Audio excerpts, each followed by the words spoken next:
Hey, what is going on? So, a lot of interesting things have been going on over the last 24 hours, and I think it would be helpful to be able to tackle a couple of these things to see if it could help you have an objective mindset towards the direction that our country is going, but not only our country, but also the rest of the world, right? So, recently we just had a situation where China decided to infringe upon, again, the democratic rights of the Indian people, right? And so there was some backlash that ended up happening, and I think it's primarily due to there being a fundamental difference between their ideological mindsets towards their policy and legislation, right? And I think that that would be beneficial to also mention that we view news, right? The information that we're receiving from the majority of our news outlets in three different spaces. Now, the first space I'm going to mention, I've written an article basically talking about this idea that the majority of what we're seeing is kind of considered this thing called KFAB.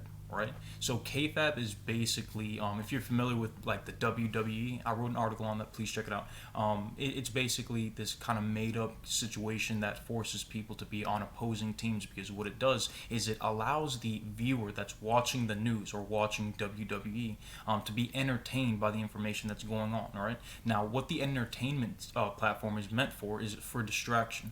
We remember back from high school and college that in the Greco-Roman age, they had things like gladiators that allowed them to be able to distract the majority of the public, the masses, from their own subjugation and their own slavery, right? And what they would do is they would entertain them in multiple ways, right? And I think that same idea is being put in our society today. That's giving us the mindset. That's giving us the idea, the figmented reality that we're actually making traction. We're creating change. We're being able to influence society, right? But that's not necessarily what's happening. What it looks like is happening is that the majority of what we're seeing is just this combative ideological headbutting that's going on between our two opposing parties, right?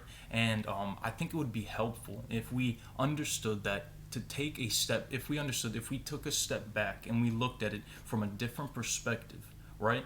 What legislation has actually been passed that has given us the availability or given us the ability to be able to see the benefits of having our democracy set up the way it's set up? In my mindset, there has been little legislation and little policy that has been created that has been able to help the average citizen, right? So over the last 3 years, we have had a benefit of being able to understand that the benefits of being more nationalistic and helping out the United States and getting away from the globalism type thing has helped the majority of the United States. We've definitely seen a stock market increase. We've seen a significant amount of benefits from that. But at, at what point do we consider the fact that it's not necessarily helping the other 90% of people that are participating in this economy, right? So I think it would be helpful if we decided that we wanted to have an understanding of what would benefit the public, right? So what I think would benefit the public, especially in the day and age that we're living in right now with the coronavirus going on and people can't pay their bills, people can't pay their rent, people are having difficulty being able to pay for food, right? What would be beneficial is if we created something like a universal basic income to be able to help out the majority of the people that aren't as fortunate in where they were born and what social strata they were born to, what economic class that they were born to. Right? I think it would also be helpful if we had universal basic health care to help out those that need the health care to be provided for them, as well as universal basic tuition so that people can become educated enough so that we don't have the racial discriminatory situations that we're seeing today that are also influencing our distraction, right? So the second area I think is going to be in that policy and legislation area. So we have not seen a real leader that has been able to say, hey, you know what? This is what's going on with our people. This is what we need to introduce. This is what would be beneficial to the people that are at the 50% mark and all the way down. This is what we need to do to be able to help them out. And if we can find those leaders first, the ones that can really create change, the ones that really can create the influence that we need to be able to help the younger generations get to the point where they're self-sufficient enough to be able to influence society in a beneficial way. If we can get to that point, if we can create the legislation, what we need to do is to sit down with the majority of people that are within the millennial generation and below, because what it's looking like is that everybody above the millennial generation is figuring out that they have the majority of the wealth and the opportunities and the resources to be able to go whichever direction that they want to go to within our ability to pass correct legislation and correct laws that would be able to help the rest of the population. And so the third area, I think, is for us to focus in on the fact that if we are in a fascistic or nationalistic crunch right now, right, we're not necessarily paying attention to what's going on a global stand front, right? So just like I mentioned in the beginning of the video, right, we have the situation that's going on with China and India. Now, it's important for us to make sure that we're watching what's going on in other countries, because what ends up happening usually is that when the next presidency takes hold, we can usually see what they're going to try to implement based on the globalist push that's happening overseas, usually from the East, right? So right now we're having a situation where a lot of people are deciding, right, like in Canada, right? I tweeted something recently where somebody had a question about why the information that they were using for the data to be able to help out with the coronavirus locations, right? Why that data was going to a credit system type thing, right?